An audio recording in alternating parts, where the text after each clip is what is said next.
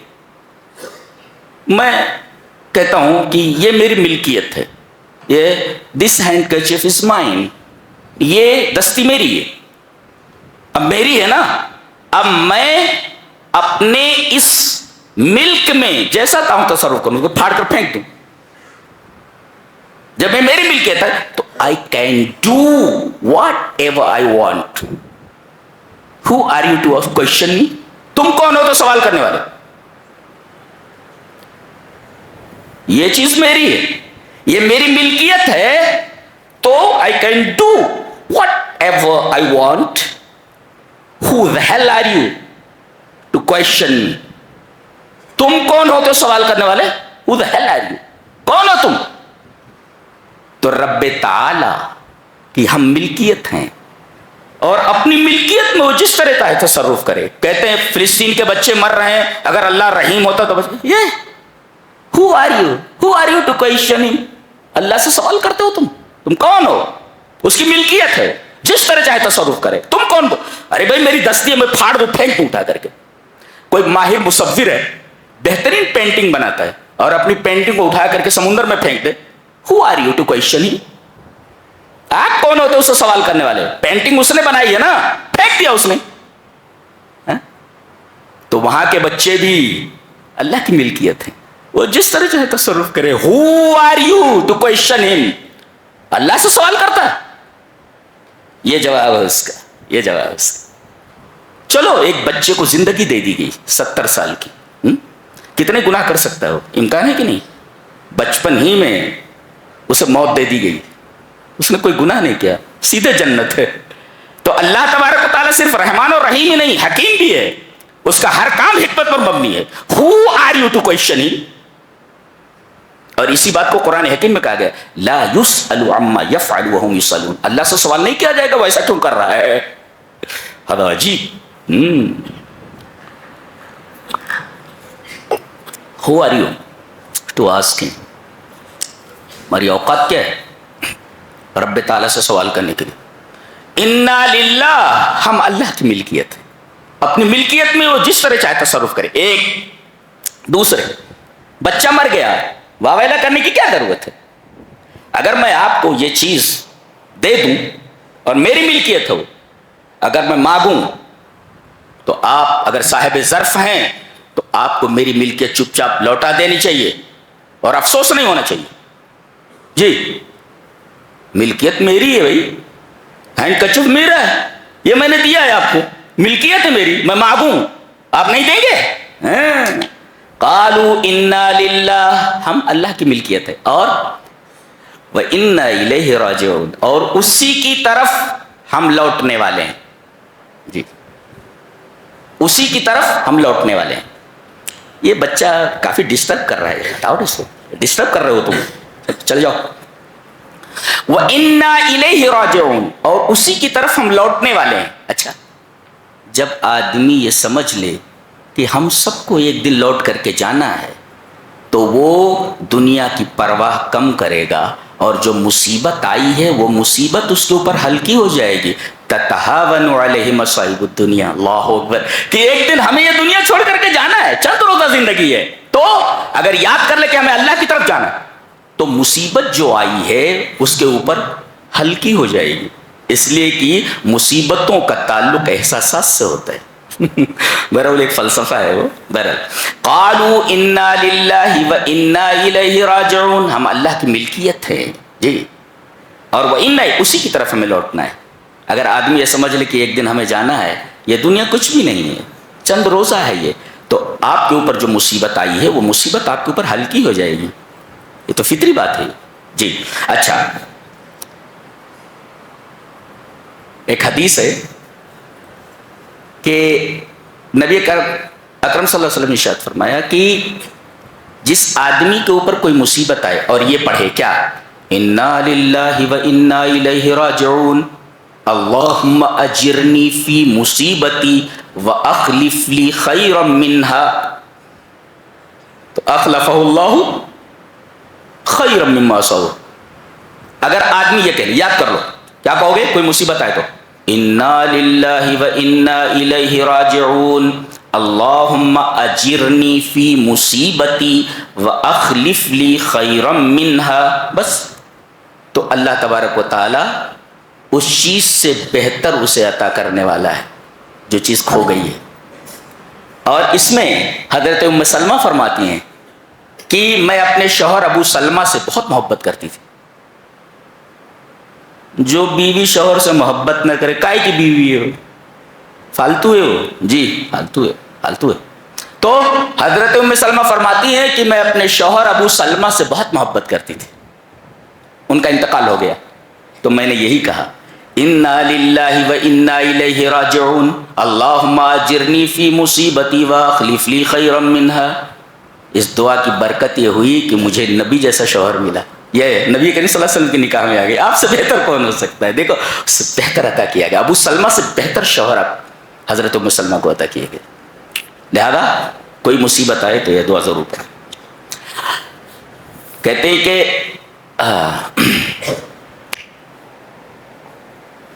صابرین کو خوشخبری دے دو، انہیں 3 چیزیں ملنے والی، متوجہ ہیں پوری طرح؟ 3 چیزیں کیا ہیں؟ اولئک علیہم صلوات من ربہم، صلوات یہ پلیورل ہے، اس کا سنگولر ہے صلات، صلات میں الثنا تعریف جی، ورحمہ اور رحمت یہ تمہارا نام ہے، واولئک هم المہتدون ہدایت۔ اگر صبر کر رہا ہے ابھی تو 3 نعمتیں، ایک تو صلوات، دوسرے رحمت اور تیسرے ہدایت۔ یہ صلوات کیا ہے؟ صلات کا مطلب وہ تعریف ہے۔ اللہ تبارک و تعالیٰ فرشتوں کے درمیان اس کی تعریف نہیں، یہ سنگولر نہیں ہے، یہ پلیورل ہے، صلات تعریفیں کرتا ہے اللہ تبارک و تعالیٰ فرشتوں کے سامنے، صابرین کی۔ اور نقطہ یاد رکھو، جب اللہ فرشتوں کے درمیان اس کی تعریف کر رہا ہے تو اس کا مطلب ایسے آدمی کو اللہ کا قرب، اللہ کی نزدیکی حاصل ہے، ایک، اور دوسرے والرحمہ، اور جس کے اوپر رحمت ہو عذاب قریب نہیں آتا، 2، اور ہدایت جس کے پاس ہو گمراہی اس کے قریب نہیں آتی۔ تو صلوات سے اللہ کا قرب حاصل ہوا کہ اللہ کے قریب ہو گیا، اور رحمت سے عذاب سے نجات پا گیا، اور ہدایت سے گمراہی سے نجات پا گیا۔ یہ صابرین کے 3 انعامات ہیں، ذہن میں رکھو، اولئک علیہم صلوات من ربہم ورحمہ واولئک هم المہتدون۔ اور ایک عجیب بات کہی جا رہی ہے کہ جب بہترین استاذ ہوتا ہے تو پہلے اورل سمجھاتا ہے، 1/2 + 1/4 = اتنا اتنا اتنا، اس کا LCM نکال لو، یہ ہو، ایسا ہو گیا، ہو گیا۔ اب اورل تو بتا دیا، اب بورڈ پر لکھ کر کے بتاتا ہے، اس کو اس طرح حل کرو، اس طرح حل کرو، اس کو 1/2 + 1/4، 2 اور 4 کا پہلے LCM نکالو وغیرہ وغیرہ۔ آپ لوگ نئے نئے طریقے سیکھوں گے، ہم لوگ ایسے پڑھیں جی۔ تو ایسا بتائے گا اللہ تبارک و تعالی صابرین کی فضیلت بیان کرنے کے بعد بورڈ کے اوپر سمجھا رہا ہے جی، صبر کسے کہتے ہیں اور صبر کا پھل کیا ہوتا ہے۔ حوالے میں صفا اور مروہ کو ذکر کیا گیا، ان الصفا والمروہ من شعائر اللہ۔ صفا اور مروہ کو میں نے اللہ کے شعائر میں سے بنا دیا، اللہ کے شعائر ہے کہ یہاں اللہ کی ایک بندی کو اللہ کا خلیل چھوڑ کر چلا گیا تھا شیر خوار بچے کے ساتھ، چاروں طرف ریت ہی ریت، چاروں طرف پہاڑیاں ہی پہاڑیاں، پانی کہیں دکھ نہیں رہا ہے، کوئی آدمی نہیں دکھ رہا ہے، بے آب و گیاہ میدان ہے، اور بچے کو ہاجرہ کے حوالے کر کے حضرت ابراہیم جا رہے، پیچھے مڑ کر دیکھ بھی نہیں رہے، اس لیے کہ اللہ کا حکم ہے کہ وادی غیر ذی زرع میں چھوڑ کر کے آؤ اپنی بیوی کو اپنے بچے کے ساتھ۔ کیسا آدمی اللہ اور اللہ کا خلیل، جو بات کہی گئی سر تسلیم خام۔ ذرا کسی جنگل میں اپنی بیوی کو اپنے بچے کے ساتھ چھوڑ کر بتاؤ کہاں سے جگر لا ہو گیا ایسا؟ اللہ کا خلیل ہی ایسا جگر لا سکتا۔ جا رہے ہیں تو کہہ رہی کہاں جا رہے ہیں چھوڑ کر کے اس بے آب و گیا میدان میں؟ کہنے لگے اللہ کا حکم ہے۔ دیکھو یہ شوہر اللہ کا حکم، بیوی کہہ رہی اگر اللہ کا حکم ہے تو اللہ ہمیں ضائع نہیں کرے گا۔ اللہ اکبر، یہ بیوی اگر اللہ کا حکم ہے تو اللہ ہمیں ضائع نہیں کرے گا، اور ضائع اللہ اکبر تڑپتے ہیں ہم لوگ جانے کے لیے وہاں جہاں یہ عورت دوڑی ہے صفا اور مروہ پر، صفا سے مروہ، مروہ سے صفا، ہمیں صحیح کرنا پڑتا ہے جی عمرے میں اور حج میں۔ شاعر بنا دیا اللہ نے اسے سمجھ میں آیا؟ یہ ہے صبر کرنے والی۔ بچہ پیاسا ہے، پانی چاہیے، دوڑ رہی ہے، صفا پر جا کر کے دیکھتی ہے کہ کوئی قافلہ ہو، کہیں پانی نظر آ جائے، وہاں سے مروہ آتی ہے، دیکھتی ہے کہ اللہ اکبر کیا صبر ہے۔ یہ پریکٹیکل دکھایا گیا۔ سبحان اللہ، اولئک علیہم صلوات من ربہم بشر الصابرین۔ صبر دیکھنا تو اس عورت کو دیکھو اور اس کے شوہر کو دیکھو۔ ارے یہ تو چھوٹی بات تھی، کہا کہ بیٹے کو ذبح کرنا ہے تجھے، لو بیٹے کو ذبح کرنا ہے۔ کیا کلیجہ رہا ہوگا کہ بیٹے کو زمین پر گرا دیا اور چھری لے کر کے گردن پر رکھ دی۔ اتنی محبت کر سکتے اللہ سے؟ اللہ سے اتنی محبت کیسے کر سکتے کہ بیٹے کو زمین پر پٹک کر کے اس کی گردن پر چھری رکھتے ہوئے؟ کیونکہ اللہ کا حکم ہے۔ یہی چیز ہمارے درمیان ہے، ہمارے دلوں میں نہیں ہے۔ لات جوتے کھاؤ، پوری دنیا میں صرف لات اور جوتے کھا رہے ہو، تمہارے پاس کھونے کے لیے بچا کیا ہے؟ سب تو کھو چکے ہو قرآن حکیم کو چھوڑ کر کے، تمہارے پاس سب کچھ ہے سوائے قرآن کے، کھونے کے لیے بچا کیا ہے؟ تمہاری اوقات کیا ہے پوری دنیا میں؟ کوڑی کی اوقات نہیں ہے، کوڑی کی، اس لیے کہ تم نے قرآن کو سینے سے نہیں لگایا۔ سمجھ گئے جی؟ یہ ہے کوڑی کی اوقات نہیں۔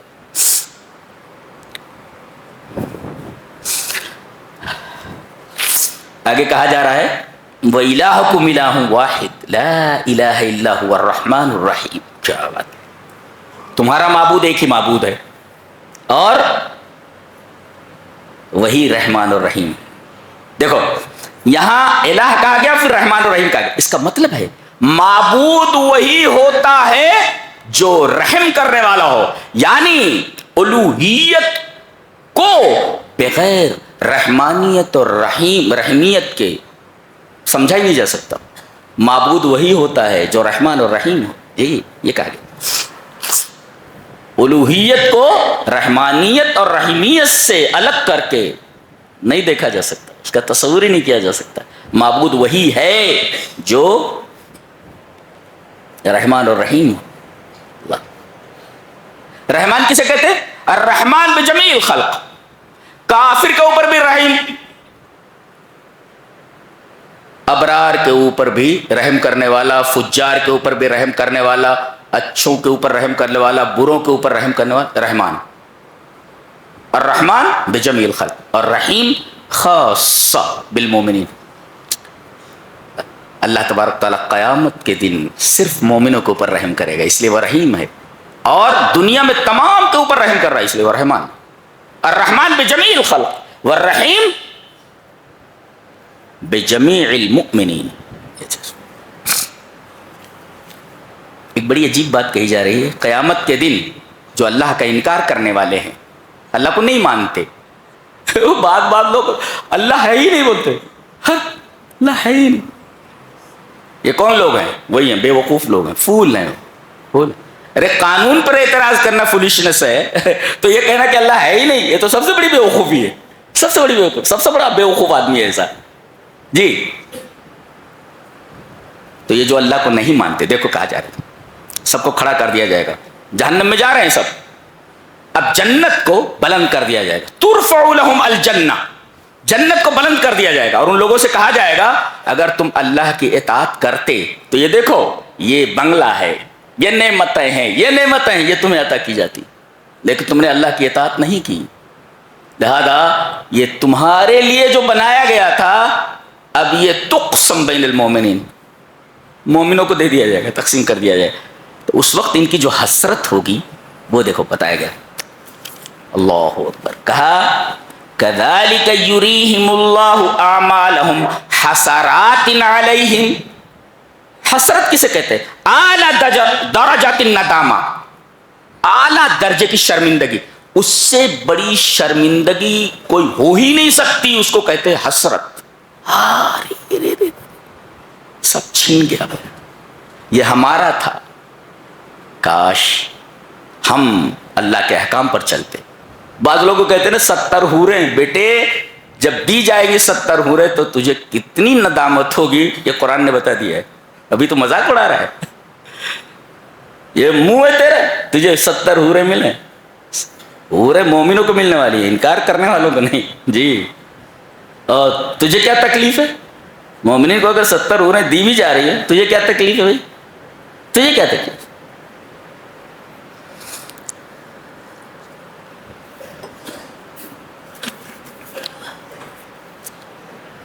اس کے بعد یہ رمضان کا مہینہ ہے، اس کے بارے میں بات کی جا رہی۔ یا ایھا الذین آمنوا کتب علیکم الصیام، ایک ہوتا ہے کتب لکم، یہ میں عام بات نہیں کرتا، وہ سب تقریر میں سنتے رہتے ہیں آپ جی۔ کتب لکم ایک کتب علیکم، یہ دونوں قرآن میں ہیں۔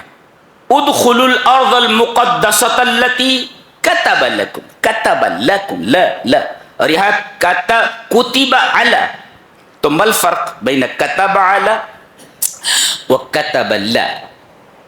ہونا کا یہ فرق ہے، اس لیے کہ کتب علی کا مطلب ہوتا ہے جس میں مشقت ہو، روزہ رکھنے میں ظاہر ہے کہ مشقت ہے، مشقت، اور کتب لکم جب کہا جائے اس میں آسانی ہے۔ عربی زبان بھی کتنی رچ لینگویج ہے، کتنی رچ لینگویج جی۔ اور یہ روزے صرف تمہارے اوپر فرض نہیں کیے گئے ہیں، تم سے پہلے لوگوں کے اوپر بھی فرض کیے گئے تھے۔ نکتہ کیا ملا؟ نکتہ یہ ملا اگر ہم روزہ رکھ رہے ہیں تو جتنے بھی روزہ دار ہیں ہم ان کی صف میں داخل ہو چکے ہیں، اس زمرے میں ہیں۔ کیا بات ہے، ارے بھائی وہی کام جو وہ کر رہے تھے ہم بھی وہی کر رہے ہیں، لہذا ہم ان لوگوں کے ساتھ ہیں، ان کے زمرے میں آ گئے ہیں جو روزہ رکھتے آ رہے ہیں ابتدائی آفرینش سے سن کے تخلیق۔ یہ ہے نکتہ اس میں۔ اب دیکھو خاص بات، رمضان کے مسائل اور فضائل کے بیان کے سیاق میں، کانٹیکسٹ میں دعا کا تذکرہ ہے، بیچ میں ہے یہ۔ وَإِذَا سَأَلَكَ عِبَادِي عَنِّي فَإِنِّي قَرِيبٌ، اے میرے حبیب میرے بارے میں اگر تجھ سے میرے بندے پوچھیں تو بول دینا میں قریب ہوں۔ یہ قریب لا کر کے رمضان کے مہینے کے بیان میں کیا کہنا چاہ رہا ہے؟ یعنی ویسے تو مومن بندوں کے قریب رہتا ہی ہے، رمضان میں بہت قریب ہو جاتا ہے، لہذا اس قربت سے فائدہ اٹھا لو، قریب ہوں۔ یہ نہیں کہا کہ کس کے قریب ہوں؟ میں تجھ سے بھی قریب ہوں، تیری دعا کے بھی قریب ہوں، تیرے آنسوؤں کے قریب ہوں، اور تو جو مانگ رہا ہے اس کے بھی قریب ہوں۔ کس چیز کے قریب ہے نہیں کہا گیا، ہر چیز کے قریب ہوں، تیری نمازوں کے قریب ہوں، دیکھ رہا ہوں، تیرے آنسوؤں کے قریب ہوں، تیری دھڑکنوں کے قریب ہوں میں، اور میں تیری تمنا کے قریب ہوں، میں تیرے مطلوب کے قریب ہوں۔ مانگ کیا رہا ہے اٹھا کر کے دے سکتا ہوں، میں قریب ہوں، کس چیز کے یہ نہیں بتایا گیا، ہر چیز کے قریب ہوں۔ کیا بات۔ اچھا ایک نکتہ دیکھو، میں قریب ہوں، اجیب دعوت الداعی، میں دعا کرنے والے کی دعوت کو قبول کرتا ہوں. ہاں لا دعا هذا الدعوة هي الدعاء. تو هناك فرق بين الدعوة والدعاء؟ اکید بالکل. کیا؟ دعوت اور دعا کے درمیان فرق ہے, بہت بڑا فرق ہے. There big difference between two words. کیا؟ دعوی اور دعا. جہاں دعوت کا لفظ آئے سمجھ لو کہ جو مانگا ہے بندے نے قبول ہو گئی ہو, اور جہاں دعا آئے ضروری نہیں قد یستجیب و قد لا یستجیب.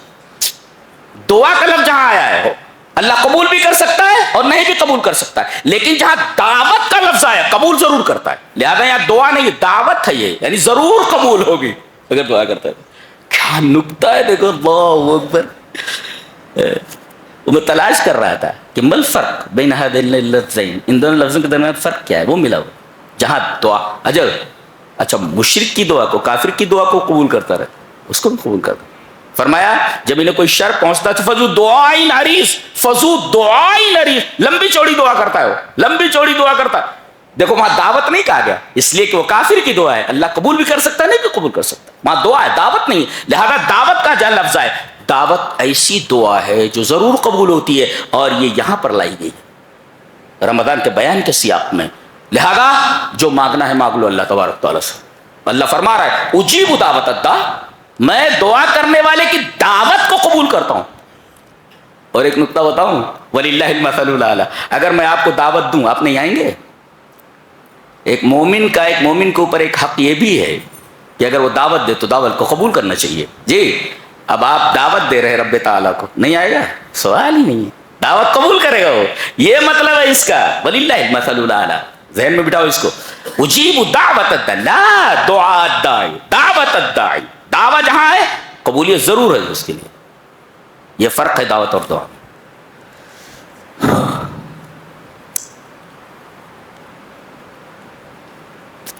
اس کے بعد کہا گیا ہے اس میں ایک عمل بڑا اچھا ہے, اعتکاف. جی وَأَنْتُمْ عَاكِفُونَ فِي الْمَسَاجِدِ قَالَ ابن تیمیہ فَلَا اعتکاف إِلَّا فِي الْمَسَاجِدِ. ابن تیمیہ نے فرمایا اعتکاف صرف مسجد میں ہوتا ہے. بعض مسالک میں عورتیں اپنے گھروں میں اعتکاف کرتی ہیں, هذا لا يجوز, اعتکاف نہیں ہوتا اس میں. ہاں مسجدوں میں اگر پردے کے ساتھ انتظام ہو تو عورتیں مسجد میں اعتکاف کریں. فتنے کا خوف ہو چھوڑ دیں, سنت ہے, فرض تو ہے نہیں. جی نیت کر لیں ثواب مل جائے گا انشاءاللہ. تو ایک چیز یہ ہے اعتکاف. اچھا اعتکاف سنت کیا ہے؟ رمضان میں آخری عشرے کا 10 دن یہ سنت ہے. کیا آدمی 1 گھنٹے 2 گھنٹے کا طواف کر سکتا ہے؟ جی ہاں, هذا يجوز, جائز ہے. حضرت یعلا ابن امیہ کی روایت موجود ہے مصنف عبد الرزاق میں صحیح سند کے ساتھ کہ انی لامکث فی المسجد الساعة ولا امکث الا لاعتکف. جی میں مسجد میں ٹھہرتا ہوں 1 گھنٹہ, اور میں نہیں ٹھہرتا ہوں مگر اس لیے کہ اعتکاف کروں. یہ روایت بتا رہی ہے کہ 1 گھنٹے کا بھی طواف ہو سکتا ہے, لیکن رمضان میں مسنون طریقہ طواف کا یہ ہے, اس کا اعتکاف کا یہ ہے کہ آدمی 10 دن مسلسل اعتکاف کرے.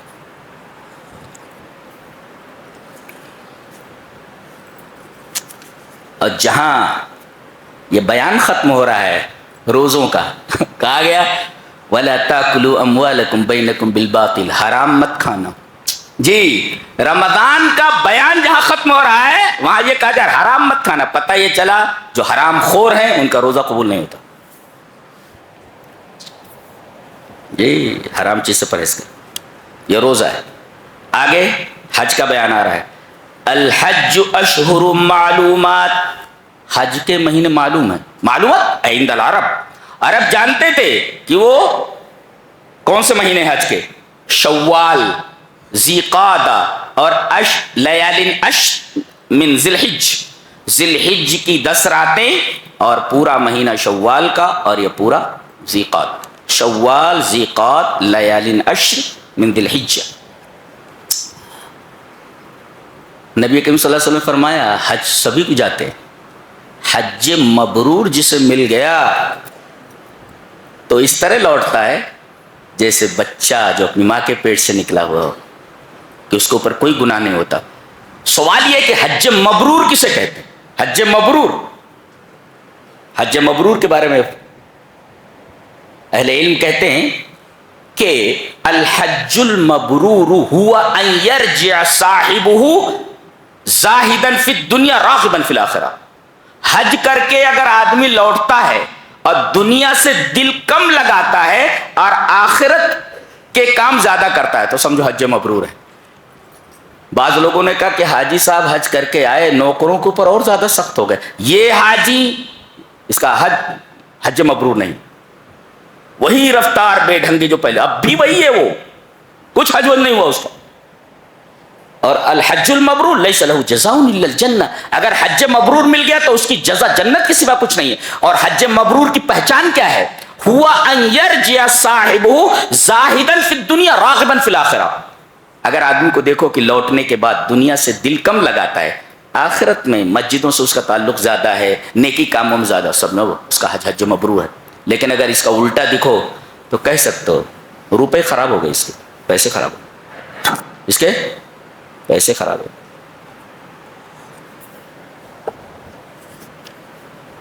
جی اس کے بعد کہا گیا اچھا حج کرنے کے لیے نکلتے تھے زمانے جاہلیت میں تو بھیک مانگتے رہتے تھے، راستے میں بھیک مانگتے رہتے تھے۔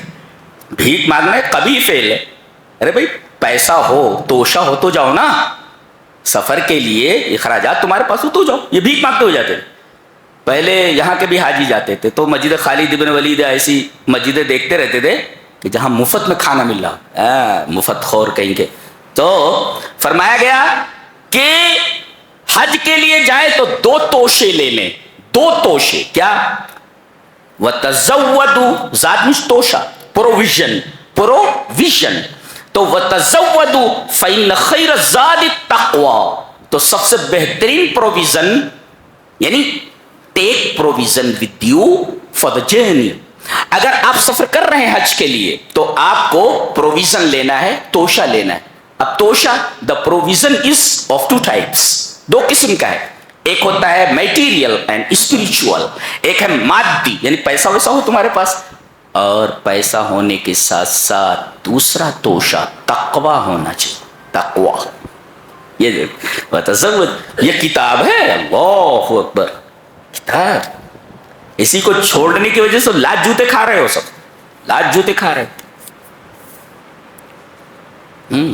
جب تک اس کے جڑو گے نہیں، یہ حکومت ایسا کر رہی ہے، فلاں نیتا ایسا کر رہا ہے، ویسا کوئی کچھ نہیں کر رہا ہے، تمہارے اعمال ایسے ہیں کہ تمہارے ساتھ یہی سلوک کیا جائے، تم خود اس کے مستحق ہو، ڈیزرو کرتے ہو، تم ڈیزرو کرتے ہو تم۔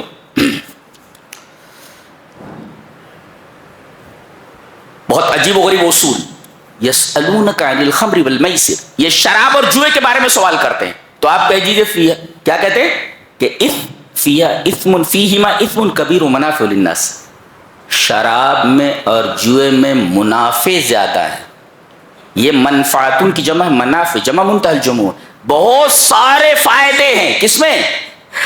شراب میں، اور جوئے میں لگ گیا تو گیا، ہاں لگ گیا تو کروڑ پتی ہو گیا۔ کہا کہ منافع ہیں لیکن اسم کبیر، دیکھو اسم واحد ہے گناہ اور منافع پلیورل ہے، یعنی گویا کہ اس پلیورل کو سنگولر کے مقابل میں لایا گیا، گناہ واحد اور منافع پلیورل۔ نقطہ یہ ملا کہ کسی چیز میں دیکھو کہ فائدے زیادہ ہیں مگر تھوڑا سا گناہ موجود ہے، جی تو ایسے ہی ہے جیسے ایک بکٹ پاک پانی کے اندر ایک قطرہ پیشاب ڈال دیا جائے پورا پانی ناپاک ہو جاتا ہے، ایسے ہی ہے وہ۔ قل فیہما اثم کبیر ومنافع للناس، جی واسمہما اکبر من نفع، ان کا گناہ ان کے نفع سے بڑا ہے، زیادہ ہے نہیں، بڑا ہے۔ یہ زیادہ اور بڑا میں کیا فرق ہے؟ یعنی ان دونوں کا گناہ زیادہ ہے ان کے نفع سے، یہ نہیں بڑا ہے ان کے۔ پتہ یہ چلا کہ یہ نہ دیکھا جائے کہ زیادتی کیا ہے، یہ دیکھا جائے کہ اس کا وزن کیا ہے، اس کی سنگینی کیا ہے. اللہ اکبر، یہ سنگینی کیا ہے. تو منافع کسی چیز میں زیادہ ہوں منافع، لیکن اس کے اندر اگر کوئی حرام کام آ گیا، کوئی گناہ کی چیز آ گئی، تو منافع کو چھوڑ دیا جائے، تمام منافع کو چھوڑ دیا جائے. جی ایسے تمام دھندوں کے لیے یہ اصول ہے. کسی دھندے میں بہت زیادہ منافع ہیں مگر اس میں تھوڑا گناہ بھی ہے، پورے دھندے کو چھوڑ دیا جائے، اس لیے کہ یہ اس پانی کی طرح ہو گیا جو بکٹ میں ہے اور اس میں ایک قطرہ پیشاب ڈال دیا گیا. اس کے بعد کہا گیا کہ کوئی مومن لڑکا کسی کافرہ اور کسی مشرکہ لڑکی کو بھگا کر نہیں لے جا سکتا، شادی نہیں کر سکتا اس سے، جائز نہیں ہے. کہتے ہیں فلاں قوم کی ہے اور فلاں جو ہے سیکٹ کی ہے وغیرہ وغیرہ، تو ہم سے شادی کر لیتے ہیں. لا لا لا لا یجوز. ولا تنکحوا المشرکات حتی یؤمن، جب تک ایمان نہ لے آئے تب تک شادی کرنا جائز نہیں.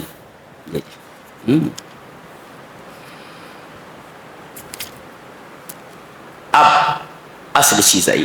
اب طلاق مرتان، طلاق 2 بار ہے. کیا مطلب طلاق 2 بار ہے؟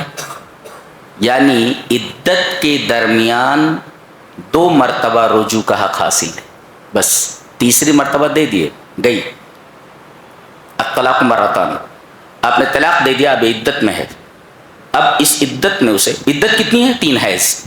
اس عدت کے دوران اگر آپ رجوع کر لیتے ہیں، ٹھیک ہے، دوسری مرتبہ آپ نے طلاق دے دی، پھر رجوع کر لیتے ہیں، اب یہی 2 مرتبہ ہے رجوع کا حق. تیسری مرتبہ آپ نے دے دیا، طلاق مغلظہ ہے، نکل گئی. اور طلاق کا ایک ہی طریقہ ہے سنت کا. کیا؟ جب وہ پاک ہو، پاکی کی حالت میں اسے طلاق دے دیا جائے یہاں تک کہ اس کی عدت جو 3 ہے سے ختم ہو جائے، بس.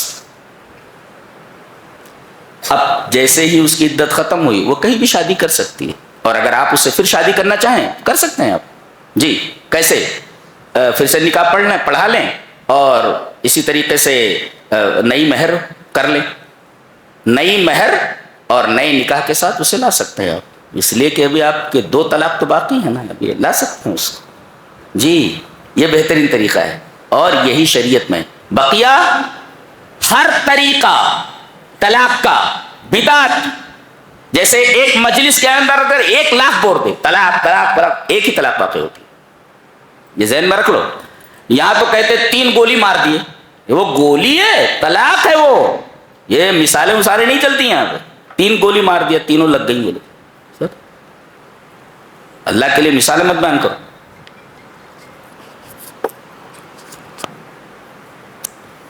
اور حلالہ لکھ لو، نوٹ اٹ ڈاؤن، اس کو اچھی طرح لکھ لو کہ there is nothing such as حلالہ in اسلام.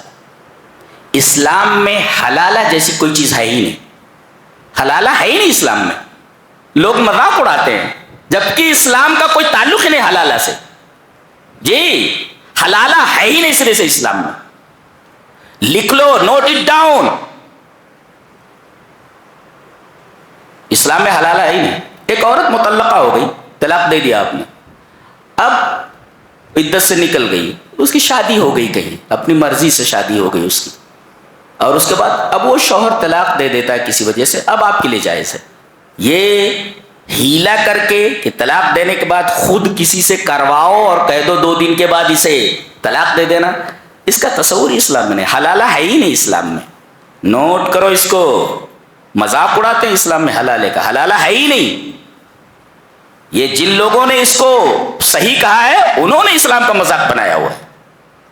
دوسرے لوگوں کو اعتراض کا موقع اس وجہ سے مل رہا ہے. حلالہ اسلام میں ہے ہی نہیں. اور طلاق کا ایک ہی طریقہ ہے، پاکی کی حالت میں 1 طلاق دے کر چھوڑ دیا جائے یہاں تک کہ 3 حیض گزر جائیں. مطلقہ کی عدت 3 حیض. اور جس کا شوہر مر جائے، متوفی عنہا زوجہا، آگے آ رہا ہے، اس کی عدت 4 مہینہ 10 دن. جی یہ ہے. اور اگر خلا کرانے والی ہو، خلا کا مطلب ہوتا ہے شوہر پسند نہیں، بگاڑ کہتی ہے بھائی میری جان چھوڑ دو, میں تیرے ساتھ نہیں رہ سکتی, اس کو کہتے خلا. اب اگر شوہر طلاق نہیں دے رہا ہے, جی یہ کہہ رہی خلا کر, میں تیرے ساتھ نہیں رہ سکتی, خلا مانگ رہی ہے, اور وہ خلا نہیں دے رہا ہے, تو جہاں اسلامی شریعت ہے وہاں قاضی فیصلہ کر دیتا ہے. ہندوستان میں اس طریقے کا ماحول نہیں ہے, لہذا شہر کے سربراہ اردہ لوگ ایک ساتھ بیٹھیں گے اور تمام سربراہ اردہ لوگ مل کر کے اس نکاح کو فسخ کر دیں گے, نکاح فسخ ہو گیا. یہ طریقہ ہے. جیسے یہ ہمارے اہل حدیث بھائیوں میں اس طریقے کا اللہ نہ کرے کوئی مسئلہ آ گیا, لڑکی کا سامنے والا جو ہے یہ خلا لینا چاہ رہی ہے اور وہ خلا نہیں دے رہا ہے, تو یہاں کے جو معتبر لوگ ہیں, باس اور رسوخ لوگ ہیں, وہ بیٹھے اور تمام لوگ مل کر کے کہتے ہیں نکاح فسخ کیا جاتا ہے, نکاح فسخ ہو جاتا ہے. جی اچھا, اب لڑکے نے جتنا دیا ہے اس سے زیادہ لے سکتا ہے کیا؟ لا لا لا لا یزداد, ابن ماجہ کی روایت ہے, جتنا دیا ہے اتنا لے لے, جتنا دیا ہے اتنا لے لے. لڑکی سے مہر میں جتنی مہر ہے اتنی لے لے, لا یزداد, زیادہ نہیں مانگ سکتا, زیادہ لینا جائز نہیں ہے. اور لڑکی والوں نے لڑکے والوں کو جو کچھ دیا ہے وہ بھی نہیں لے سکتے, اس لیے کہ وہ ہبہ ہے, اور ہبہ العائد فی ہبتہ کالقلب یعود فی قیہ, تحفہ دے کر کے اسے واپس کرنا لینا ایسے ہی ہے جیسے کتا اپنی قے کرنے کے بعد دوبارہ اسے کھا لیتا ہے, یہ بھی ممنوع. لڑکی والوں نے جو دیا ہے لڑکی کو اتنا ہی ملے گا جو مہر ہے, اس سے زیادہ نہیں. اور لڑکی والوں نے لڑکے کو جو کچھ دیا ہے وہ تحفے میں دیا ہے, نہ لیں اس کو, لینا درست نہیں, لینا جائز نہیں. مہر سے زیادہ لڑکا نہیں لے سکتا, لا یزداد, ابن ماجہ کی روایت ہے. اور لڑکی والوں نے جو کچھ دیا ہے وہ ہبہ ہے, وہ بھی نہیں لے سکتے. اس کی عدت کتنی ہے مختلعہ کی, جو خلا کر ایک حیض ہے, ونلی ایک حیض گزر جائے اس کی عدت ختم ہو گئی.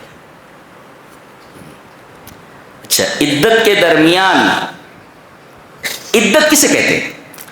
عدت جب تک ہے تب تک دو کام نہ کرے, جی دو کام نہ کرے.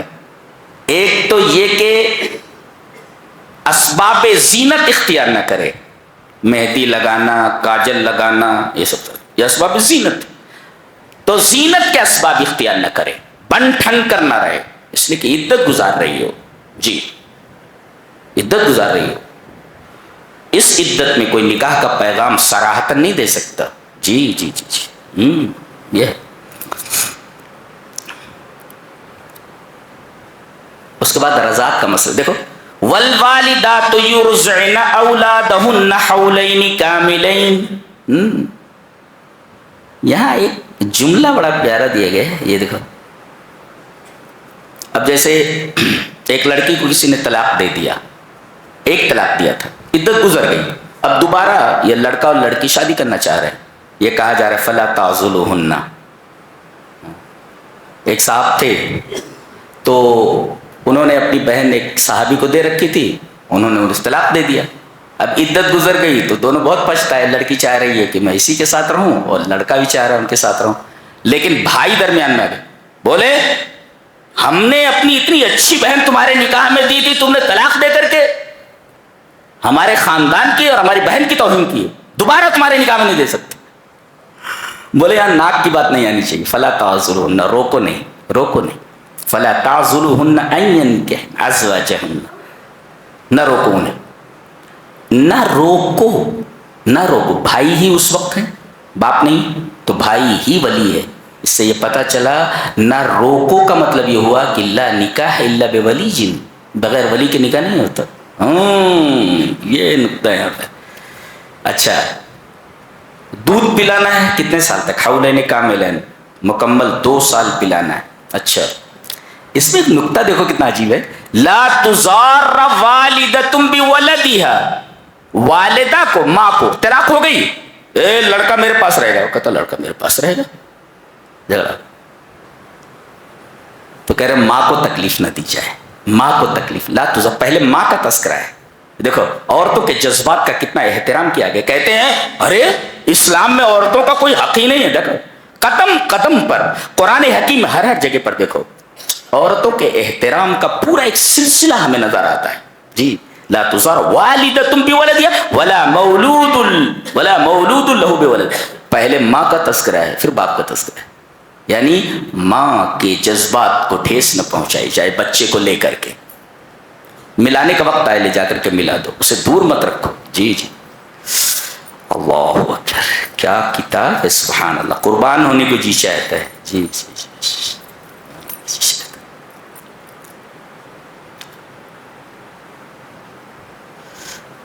آگے بیان کیا جا رہا ہے کہ بنی اسرائیل جو تھے یہ جب اللہ کے احکام سے روگرداں ہوئے تو اللہ تعالیٰ نے عمالقہ کو, ایک قوم ہے بہت طاقتور قوم, ان کو اوپر مسلط کر دیا. انہوں نے ان کو شکست دی اور تابوت سکینہ چھین کر لے گئے. ایک تابوت تھا, تابوت جس کو تابوت سکینہ کہا ہے قرآن حکیم میں. ان یاتیکم التابوت فیہ سکینۃ من ربکم. یہ دیکھو تابوت سے, اور جب لڑتے تھے تو تابوت سکینہ کو آگے رکھتے تھے اور اللہ تبارک و تعالیٰ اس تابوت کی وجہ سے انہیں فتح و ظفر سے نوازتا تھا, فتح ہوتی تھی. یہ عمالقہ چھین کر لے گئے. بہت روئے گڑ گڑائے, وقت کے نبی کے پاس آئے اور کہا کہ کچھ کیجئے, کسی کو ہمارا کمانڈر ان چیف بنا دیجئے, بادشاہ بنا دیجئے, ہم اس کے ساتھ رہ کر کے عمالقہ سے لڑیں گے. تو وقت کے نبی نے کہا کہ طالوت کو ہم تمہارا کمانڈر ان چیف بناتے ہیں. جی ارے کہنے لگے وہ تو فقیر آدمی ہے, اس کے پاس مال کہاں ہے. دیکھو یہ ظاہر پرست, یہودی ہمیشہ ظاہر پرست رہے. جی صلاحیت نہیں دیکھ رہے کہ کمانڈری کے لیے, کمانڈر ان چیف ہونے کے لیے صلاحیتیں ہونا ضروری ہے, مال کا اس کے کیا تعلق ہے.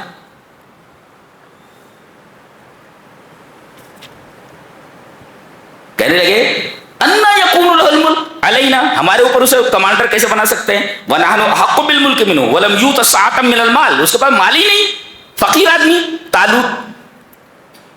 قال ان اللہ اصطفاہ علیکم وزادہ بسطۃ فی العلم والجسم. اس کے پاس لڑائی کا ٹیگ بھی ہے اور طاقتور بھی ہے. یہ دو چیزیں جو مطلوب ہیں لڑائی کے لیے وہ اس کے اندر موجود ہے. نقطہ یہ ملا کہ جو جس صلاحیت کا مالک ہو اس کو وہی عہدہ دیا جائے. اب کسی سبزی بیچنے والے کے ہاتھ میں آپریشن تھیٹر کا ٹیبل دے دیا جائے, کیا کرے گا, مریض کو مار ڈالے گا.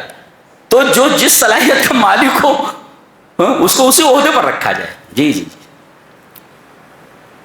بہت سارے لوگ وہ ڈونیشن وغیرہ دے کر کے اسکولوں میں گھسے ہوئے ہیں اور پڑھانے کا طریقہ بالکل نہیں, کچھ آتا جاتا نہیں ان کو. بہت سارے لوگ ایسے گھسے ہوئے.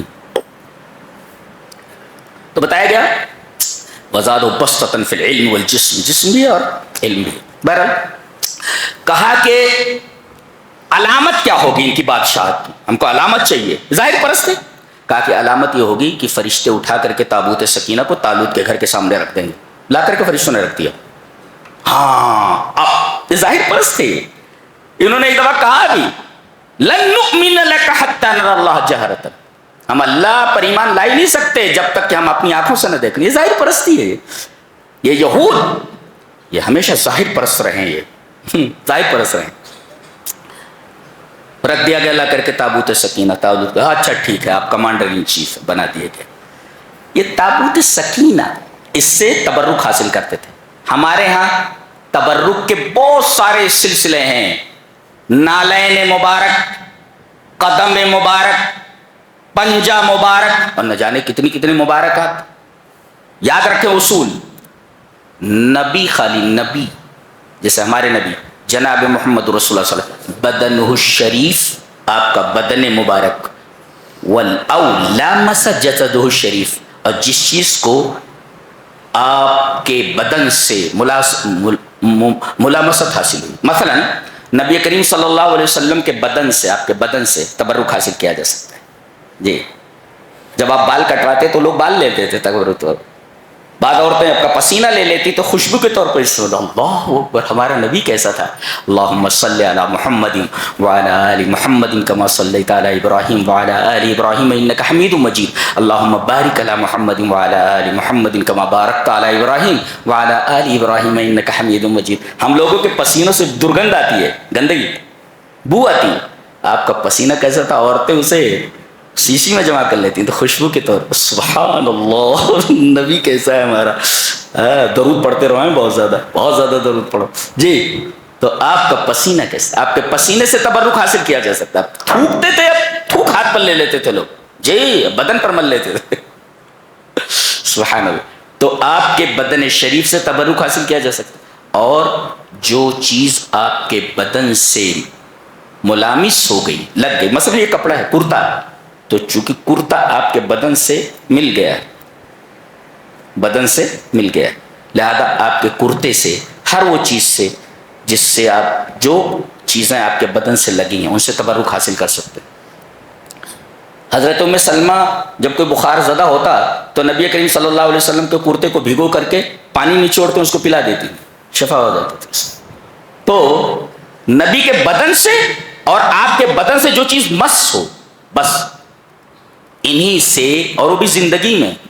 اب آپ اس دنیا میں نہیں, آپ کی قبر سے برکت حاصل نہیں کی جا سکتی. حتیٰ یہ چیز جائز نہیں ہے یہ, ہاں, کہ مٹی آپ کے بدن سے لگی ہوئی ہے تو مٹی سے ہم تبرک حاصل کریں, اس لیے کہ مٹی بھی تو بدن سے لگی ہوئی ہے نا آپ کے, تو مٹی سے لا لا لا, زندگی کی بات کہی جا رہی ہے. آپ کے انتقال کے بعد آپ کے بدن سے کوئی چیز مس بھی ہو جائے, اس سے تبرک حاصل نہیں کر سکتے. تو آپ کا بدن شریف اور جو چیز آپ کے بدن سے مس, اس کے علاوہ دنیا کی کسی بھی چیز سے برکت حاصل نہیں کی جا سکتی. جی جی, برکت حاصل نہیں کی جا سکتی کسی انسان سے, کسی بھی چیز سے. یہ تھا دوسرے پارے کا خلاصہ. ابھی سورہ بقرہ چل رہی آگے. اللہ ہمیں نیک عمل اور اچھی سمجھ کی توفیق عطا فرمائے. وآخر دعوانا الحمدللہ رب العالمین.